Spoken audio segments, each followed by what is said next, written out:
Hey there, it's your host Dan. Today I'll be fixing an exterior door lock issue on a 2007 Pontiac Grand Prix. Let me show you the problem. Put the key in the door and when we turn it, it locks fine.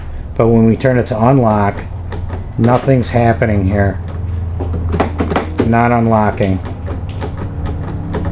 So that's going to be today's project to get this fixed.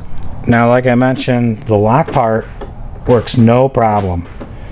But the unlock, now when I turn it, that rod is not coming up. I can see it just starting to poke up just a touch, but it's not releasing at all. See here. Now when I turn the key, I can instantly feel it pulling down on the plunger. Now you also hear that click sound because inside the cylinder there's a switch to when it locks all the other doors. But this pretty much is purely mechanical between the key cylinder, this rod, and the locking mechanism in the door and the latch. So yeah, it's not coming up, which kind of sucks because you're so used to using your clicker to get in the door. Now if the battery in here goes bad and all I have is a key to get in the vehicle, I can't get in my car. These newer cars only have one key cylinder in the door, which in General Motors' infinite wisdom, they think that's all you would ever need. In the past, I've had to run around to other cars and hop over the console.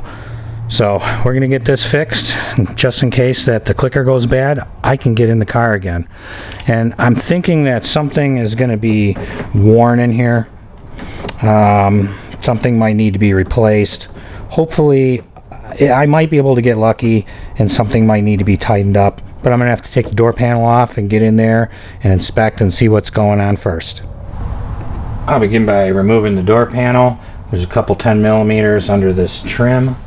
You just use a small flat blade screwdriver to get under the edge.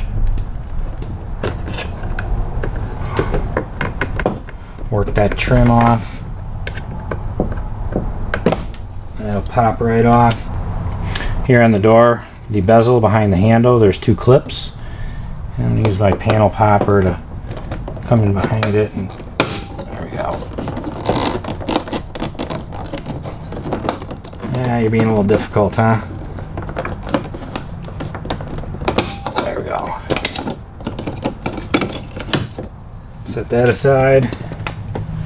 There are two 10 millimeters. In the door, there's one. There's two. They didn't release. They kind of thump them out sometimes. Alright, they'll fall out when I pull the panel off. The rest of the door panel is going to be held on by push clips around the perimeter. I'm going to use this tool here. It's a panel popper tool from Snap-on. You could use a screwdriver in a pinch, I suppose, if you had to. But this is a really neat tool and come in here from the back side. And I like to use a paint scraper too as added protection to put under the panel popper so that when I'm prying, I'm not necessarily scratching or denting the exterior painted part here where it's not, the door panel doesn't cover it. So I'm going to use this and get in here and find where my little hooks are. There's one, two, and go around the outside.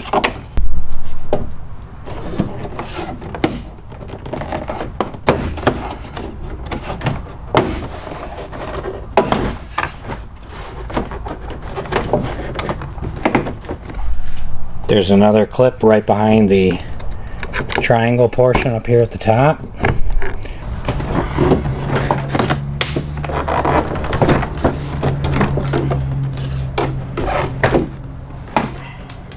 This plug here will squeeze these two gray clips, pull the lever, and wiggle the plug out. And it's simple as that. This is the way they all should be engineered. We'll remove our insulator. It's a little bit of adhesive kind of sticking it in place. Try to get it off here without it tearing or ripping.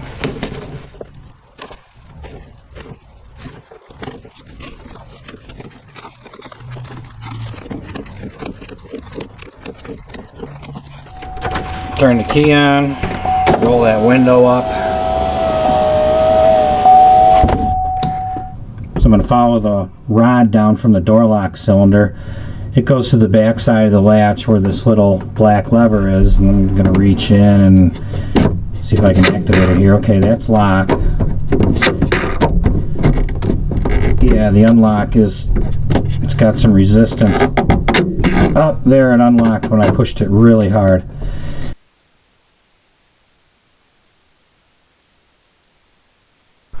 With the handle removed from the car, it'll be a little easier to demonstrate here what I'm seeing. And I almost thought this was going to be the latch, because this is really hard to see because it's way up in the door and it makes you think the latch is binding. Now when I turn this to lock, no problem. When I turn it to unlock, see how this is hitting right here? And if we notice also too, when I turn the key, I'm getting maybe a maybe about a 45-degree rotation when I go to lock. When I go to unlock, I'm getting about half that. So I'm thinking that this might be the problem, that this is hitting right here, and there's a clip that holds the lock into place. So I am gonna take my Dremel and I'm gonna notch out right here where that's hitting and give myself a little more clearance to turn the key a little further and see if that fixes the problem. Let's get out our Dremel. This is our grinding her down a little bit.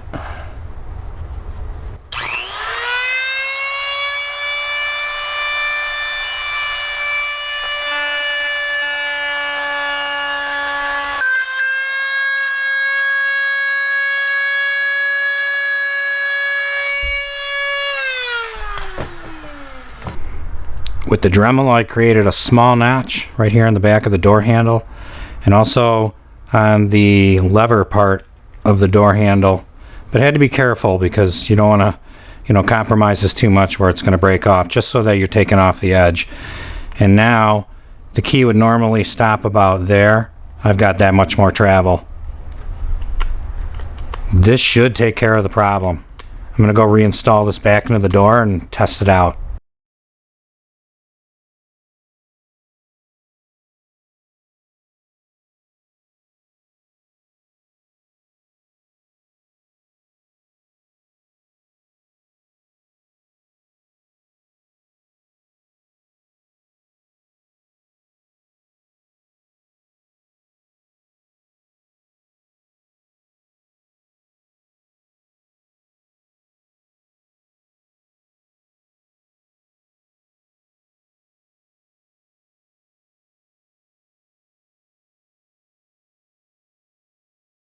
I've got the issue solved, and what this boiled down to was linkage binding inside the door. It's up in the very corner. It's pretty hard to see. It's hard to get your hands in there to work. This is the door lock rod that goes from the latch up to the lock cylinder, and it's got a little bit of a jog on the end of it, so it just snaps into place. So this little end here will kind of protrude. Now there's a rod that goes straight down inside the door from your handle on the outside. Now when the window goes down, it moves that rod, and it will, let's just pretend this is that rod.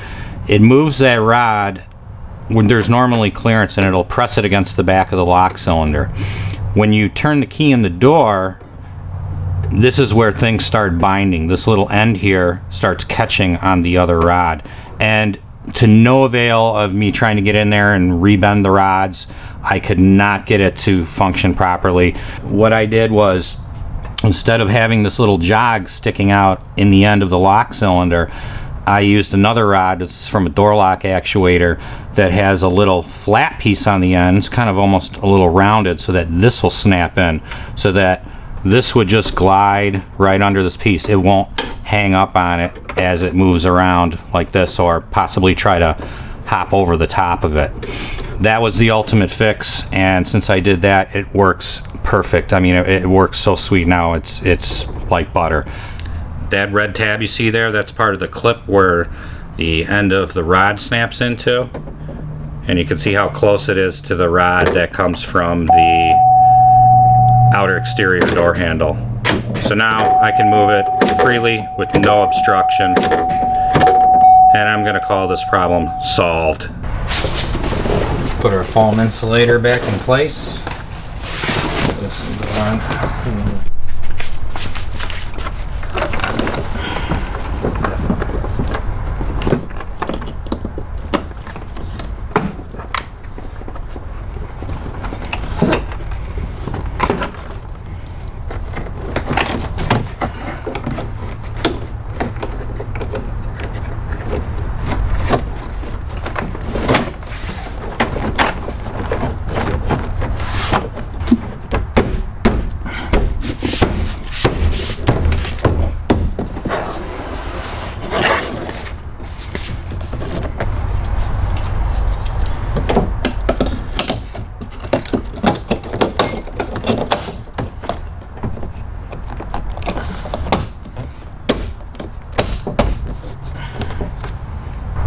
Here's a great tip so you don't drop the screws when you're installing them into a deep cavity. So a little bit of electrical tape.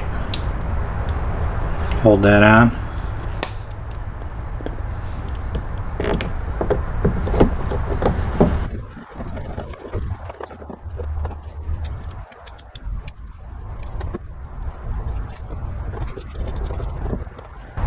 Pop our trim back on.